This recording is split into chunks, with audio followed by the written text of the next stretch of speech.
ఈ రాష్ట్రం అంతా అతలాకుతలమైనట్టు ఏదో అయిపోతున్నట్టు నిన్న మానకోటలో పోయి కేటీఆర్ గారు ఆ కేటీఆర్ గారి బృందం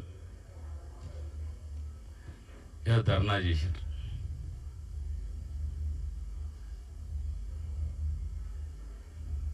వీళ్ళ వ్యవహారం వాళ్ళు పాలించిన 10 సంవత్సరాల కాలం ఏ విధంగా ఉండేనో తెలంగాణ ప్రజలకు తెలియదు కాదు. నమ్మక ద్రోహం, వీళ్ళు చేసిన పాపాలు, వీళ్ళు కాయ యములు తెలంగాణ ప్రజల్ని వంచిండ్రు,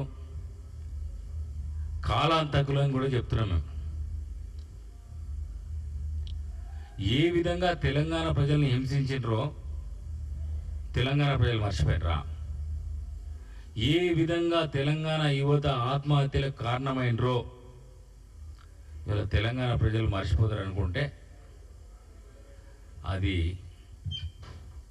మీరు చేస్తున్న పొరపాటు.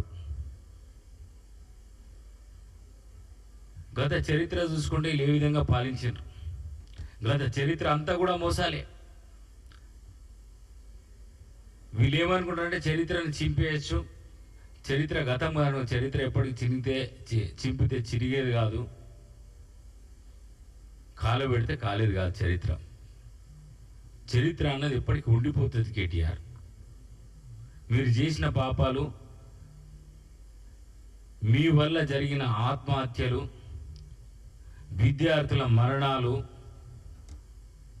వాళ్ళ కుటుంబాల ఆక్రోశాలు, అవన్నీ కూడా తెలంగాణ చరిత్ర మర్చిపోదు. ఎప్పటికి కూడా తెలంగాణ చరిత్రలో రాసి పెట్టుంటే కనబడుతూనే ఉంటాయి మీరు చేసిన పాపాలు. ఇక ఒక్కొక్కటి లెక్క పెట్టుకుంటే మీరు చేసిన పాపాల గురించి మాట్లాడితే రోజంతా కూడా సరిపోదు, రోజంతా కూడా మాట్లాడచ్చు. మీరు చేసిన మోసాలు, మీరు ఏ విధంగా ఏ వర్గాలనైతే ఇవాళ ఏ వర్గాలపైన అయితే ఇలా కపట ప్రేమ చూపెడుతున్నారో ఆ వర్గాలను ఏ విధంగా మోసం చేసిండ్రు. ఉదాహరణకు దళితులను తెలంగాణ రాష్ట్రం తెలంగాణ రాష్ట్రంలో మీ పార్టీ అధికారంలోకి రాగానే ఈ అధికారంతోనే మోసం మొదలైంది. దళితులని ముఖ్యమంత్రి చేస్తానని దళితుల్ని మోసం చేసిండు. ఇక గిరిజనుల గురించి మాట్లాడుతున్నాడే, గిరిజనులకు 12% రిజర్వేషన్లు ఇస్తానని, అది ఎప్పుడు ఇచ్చినో మీరు చూసిండ్రు కూడా. 3 నెలల్లో 12% రిజర్వేషన్లు ఇస్తానని ఎటుపోయింది అవన్నీ. ఇక చరిత్ర చూసుకుంటే తెలంగాణ ప్రజలు మర్చిపోతారని అనుకుంటున్నావు. తెలంగాణ వస్తే ఉద్యోగాలు వస్తాయని చెప్పి ఎంతో ఆశ చూపెట్టినావు తెలంగాణ యువతకు. ఎన్ని నోటిఫికేషన్లు ఇచ్చినావు? నీ అయ్యా ఎన్ని నోటిఫికేషన్లు ఇచ్చిండు? ముఖ్యమంత్రిగా ఉన్నప్పుడు ఎన్ని ఉద్యోగాలు ఇచ్చిండు? ఎంతమంది ఆత్మహత్య చేసుకున్నారు మనం చూద్దాం. గత చరిత్రలకు పోయి చూద్దాం ఎంతమంది ఆత్మహత్య చేసుకున్నారు. కరోనా కేసీఆర్ వల్లనే చనిపోతున్నా. కొలువు లేక చావు కేక, కొలువు లేక చావు కేక. This was in 21. చూడండి ఏం జరిగిందో. కొలువు లేక చావు కేక. 6 నెలల్లో 14 మంది నిరుద్యోగుల ఆత్మహత్య చేసుకున్నారు. 14 మంది. ఇది మర్చిపోతారా? నువ్వు చేసిన పాపాలు, నువ్వు చేసిన మోసాలు తెలంగాణ చరిత్ర గుర్తుపెట్టుకుంటుంది. కేటీఆర్ ఎంతమంది ఆత్మహత్యలు చేసుకున్నారు?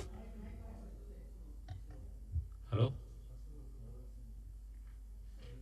ఎంతమంది చూడండి. 16 మంది. 6 నెలల్లో 14 మంది. హలో, వినబడుతుందా? హలో, 6 నెలల్లో 14 మంది. ఇది ఎప్పటి పబ్లికేషన్ అంటే 3rd ఆగస్ట్ 2021. ఇది ఎప్పుడు వేసిండ్రు అని అంటే మహమ్మద్ షబ్బీర్ అనే యువకుడు ఆత్మహత్య చేసుకున్నప్పుడు 2 రోజుల తర్వాత మహమ్మద్ షబ్బీర్ అనే యువకుడు Telangana suicides by unemployed youth. This is from Siasat daily. Shabbir ఏం రాసిపోయాడో మీరు చూద్దాం. మహమ్మద్ షబీర్ ఉద్యోగం లేక ఉద్యోగం రాదు అని చెప్పేసి ఇంకా అసలు ఆశలు వదులుకొని ఆత్మహత్య చేసుకున్నాడు. ఇక వాళ్ళ బాధ చూస్తుంటే వర్ణన అయితే నా చావుకు కారణం నిరుద్యోగం, నా చావుకు కారణం నిరుద్యోగం. మహమ్మద్ షబీర్ అనే వ్యక్తి ఉద్యోగం సాధించలేకపోయా అందుకే చనిపోతున్నా అంటూ ఓ యువకుడు రైలు కింద పడి